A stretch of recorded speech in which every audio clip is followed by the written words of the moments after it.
Hello, I wanted to do a video today on Elizabeth Holmes. And if you know anything about her, she doesn't blink much. And she talks in a deep baritone voice like this. Actually, I can't do that because the allergens in the air, my eyes start to hurt. But I gotta do this video really fast because here's what happened. I filmed this. My neighbors, I don't know what the fuck they were doing. They were sawing shit. It was like a jackhammer. I couldn't hear anything. I'm like, I gotta redo this. Then I tried redoing it again. Phone data crapped out, even though I deleted the video. Have no idea. Had to restart everything. Okay, gotta get it fast. Fuck you, Steve Jobs. I'm gonna be mentioning you later. Okay. The reason I'm bringing up Elizabeth Holmes is because I just watched that HBO documentary, The Inventor. I'm going to link to it. It is on YouTube. So I encourage you to watch because it's a great portrayal of a con artist, of a fraud, although she says she's not guilty, okay? So then following that, I also read John Carreyrou's, a Wall Street Journal investigator, his book, Bad Blood. Now, who is Elizabeth Holmes? Real fast rundown. She's a Stanford dropout, born in 1984. She started up this company called Theranos, where she moved to Silicon Valley. It was a medical device company, quote unquote. Okay, she had no diagnostic experience, no college background, other than like her first year. A couple engineering courses, basically. Okay, so she managed to fraud people out of millions of dollars, investors, and convince people that she was going to revolutionize healthcare. Now, I also said I wanted to do some videos on narcissists and sociopathy. Well, this fell right into my lap. Okay, so why is Elizabeth Holmes such an issue is because she promised to, her claim was that her company could deliver accurate blood results on over 200 tests with just a pinprick of blood because she claimed that she had a fear of needles. So this would eliminate people's fear of needles. They could just do a pinprick and oh my God, 200 tests could result from this. Okay, so due to this machine, which she kept secret, nobody knew. Nobody knew how it worked or anything because it was secret, trade secrets, all this crap. So when I watch, the documentary goes into detail with regards to her fraud, but in the book, there's so much wrong with this company, I can't even begin. It's almost like a parody, okay? So they didn't know what the fuck they were doing.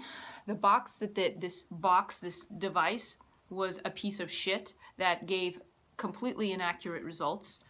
And it was reporting this to people, patients, who then thought they had medical problems, okay? So, yeah, the whole thing is just utterly ridiculous because, okay, some of the things they were doing in the company, there'd be expired reagents, the machines would fail QC, meaning they were not validated, they were not calibrated, they were not working correctly.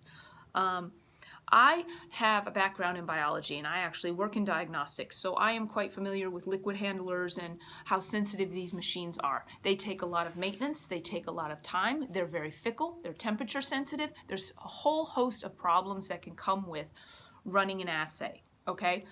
With a pinprick of blood, no less, you have no room for error, you have no room for repeated experiments. What if it doesn't work? What if the test, half the time the machine will stop halfway through? You never know, right?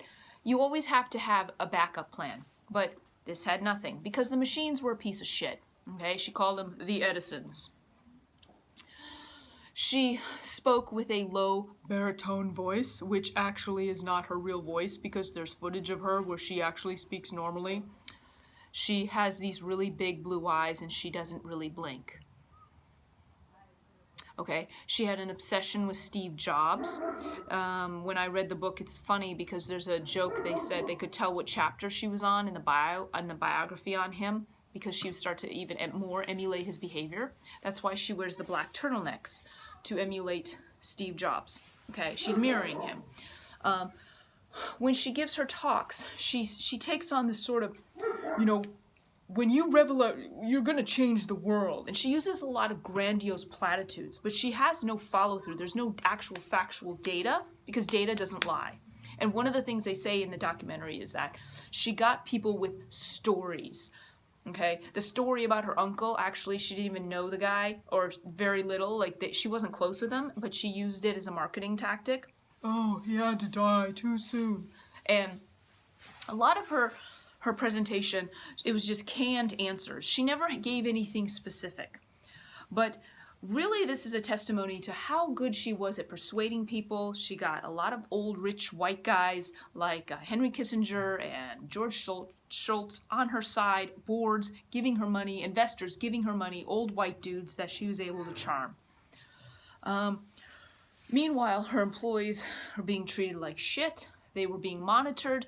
They knew that things were not working, that the machine was a piece of shit. She often would triangulate two groups of people. She would have the engineers, two groups of engineers, and she'd say, oh, the one who can get it is get it to work, gets to keep their job, and those who don't are fired. By the end, after she was getting all this celebrity, she installed bulletproof glass in her office. She had her office assembled like the Oval Office. Grandiose much? And had bodyguards. It was really ridiculous. And all for this protection, this presentation that she is so important.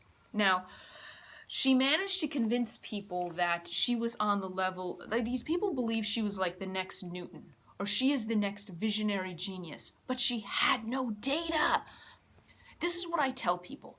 Fuck perception. You can perceive whatever you want, but perception is not reality. It's the same thing when I see these writers. They win Nobel Prizes, they win Booker Prizes, they win Pulitzer Prizes. You actually look what's on the page. Pull away all the social, political bullshit agendas and all your emotional thinking. What's on the page? Do they write in cliches? Do they have an innovative way with words? Do they understand the craft? They usually know. How many bad writers win prizes? How many bad, mediocrities? It doesn't matter. It just means you were able to impress a bunch of people. But what ends up mattering, years later, once everyone's dead and there's no one there to worship you, all that matters is what's on the page, the work, the data. But she had none, okay? She had a Steve Jobs obsession. This is mirroring. Sociopaths, not diagnosing her, but you'd be kind of naive not to think so. Okay, Steve Jobs, black turtlenecks. At Apple, they held their meetings on Wednesdays. She held their meetings on Wednesdays. At one point, she claimed that the company was like a religion, and anyone who disagreed with her was fired. Oh, no, you're not for the mission. Okay, reminds me of Jonestown a little bit. In her recent deposition, she says, I don't know, over 600 times. So either she is a liar or an absolute incompetent moron. I personally don't think that she's as brilliant. Okay, she's certainly not a visionary. Okay, she's a fraud, but I don't think she's as intelligent as people say she is. I think she's very clever in her how to to be cunning, how to manipulate, but that's part of being a sociopath. Okay, she has that. But as for understanding science, medicine, no. Here's some things I have to say, okay? With regards to this machine that she wanted to, she ideally wanted everyone to have access to this, because the thought is, oh, you shouldn't have to go through a physician if you want to know something wrong. You should be able to just get your finger pricked and here's your results. The problem is that you're relying now heavily on this machine to be accurate, okay? What if you come back with this? The whole reason you have physicians is because they are there to guide you. So let's say you come back with this result that says you're HIV positive. What are you going to do? You're going to go to a doctor. Before you can get any treatment, you got to go to a doctor anyway. Doctor's going to say, well, let's retest you. Let's make sure. So it's kind of pointless. And it really is just going to create a bunch of hypochondriacs, people Googling. You could Google all you want, your own diagnosis or whatever, or you're still going to need a physician there to give you the medication or to really tell you what's going on. So this really was stupid. And I was talking about this with my coworkers. I mean, the whole thought of that anyone could put this Edison machine or whatever, their mini labs in their house. I mean, these are complicated machines. I work with liquid handlers. I do work in a diagnostic settings. I know how fussy these machines are, how much maintenance they take, how much you have to calibrate, QC, this and that. How do you store your reagents? What temperature? Anything that's disrupted, it doesn't matter. Then your tests are fucked. So what they were doing, were they were taking these pinpricks of blood and they were diluting them. And when you dilute blood to such an extreme, it's pointless. You don't get good results. You're going to get nothing. They had some people think that they had prostate cancer. They had one girl who had her potassium levels said were so high that she should have been dead. So the doctors were saying, okay, these tests are shit. We don't trust them. Okay. She even, when she started getting all this fame, Fortune and these magazines were doing, Forbes were doing all these people who were just jumping on the bandwagon, and they didn't do their due diligence and really research what is her data. They all just, even Walgreens, you know, because Theranos was going to partnership with Walgreens where they were going to have a Theranos in all the Walgreens, and you could just go and get your thing. But Walgreens didn't even say, let me see it, you know? Because, you know, she had such an impressive backing. By the end, her company was worth $9 billion, all due to investors, with nothing to show for it.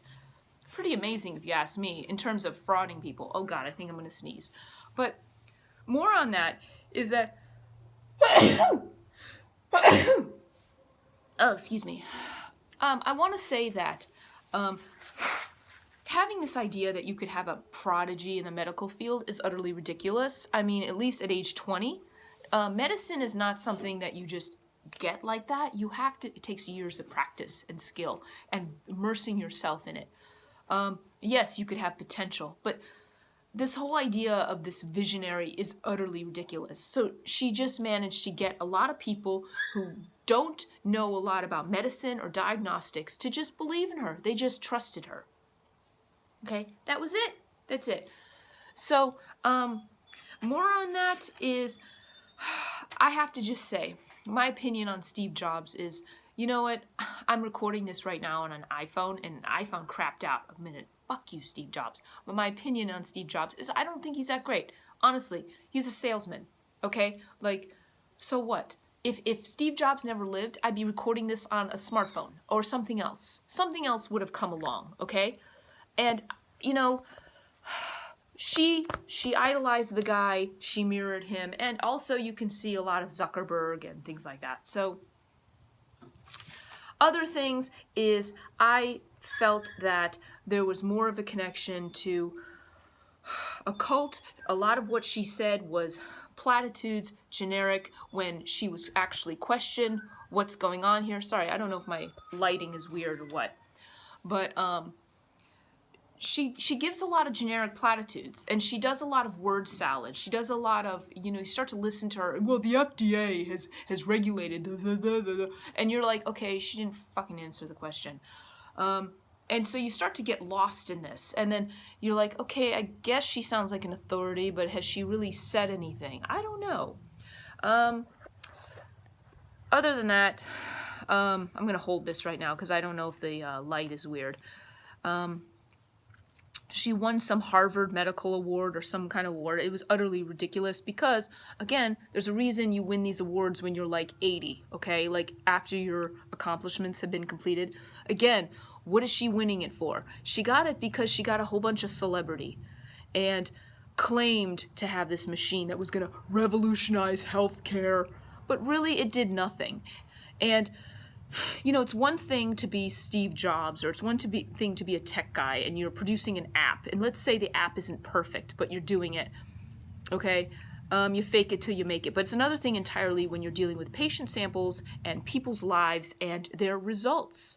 If you can't produce accurate results, it's worthless, okay? And that Edison machine, those machines, that was a piece of crap.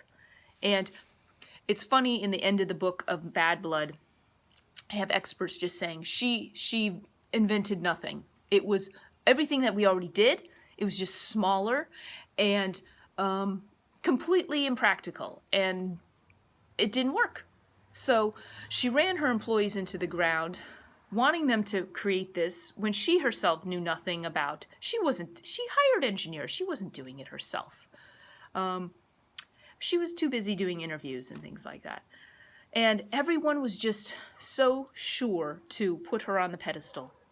And one of the things, though, I will finish very quickly. This video is shorter than my other one, but I'm trying to get this fast. Is that she claims that to show off what a genius she is. Oh, she read Moby Dick when she was young. Oh, sure, right. Because Melville, who died in obscurity and worked as a customs inspector in Lower Manhattan, like she would have given a shit about him. Would she have given him the time of day in her life? No, of course not. It's not. She's only reading it because it's supposed what smart people read. This is what geniuses read. Bullshit, bitch. You don't know shit about Moby Dick. You know? And this is what I'm talking about. It's just all about perception and reputation. Oh, was Van Gogh a great painter? Oh, now he's a genius, and his paintings go for $80 million each or something.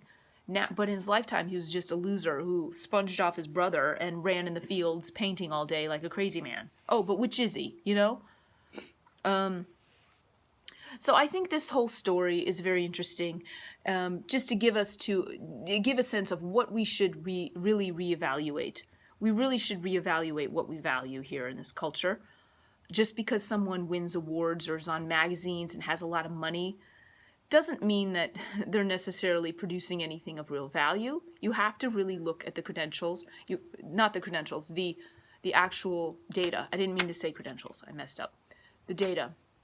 You have to look at the data. You have to look at the words. You have to look at what they have produced. And like I said, everything she does is all platitude and generic, and no specific, nothing specific. Trial is going to go this next year. I'm looking forward to it because she's facing criminal charges and could go to jail upward of 20 years.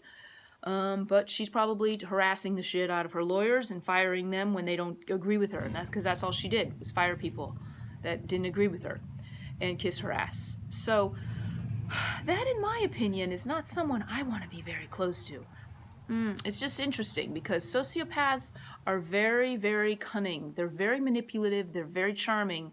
And this documentary and this story about her shows a lot of that. And the reason it's so interesting and different, I will say, is because most of the time, usually when you have someone so power hungry, they tend to be men.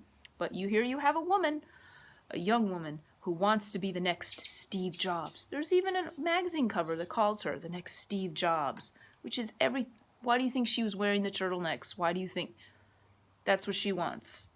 So, hey, it's good to have a role model, but that's creepy as fuck.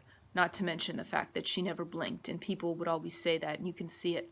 Oh, that hurts my eyes. I can't do it. I can't do it. And how do you speak like this for extended periods of time? I simply can't do it. My throat hurts when I do that. I don't know how she did it. Anyway, check out the documentary, and I'm going to be cutting this short, so hope you all have a pleasant Saturday. This is finally I got it done. Now it's a lot better. Talk to you soon. Thank you.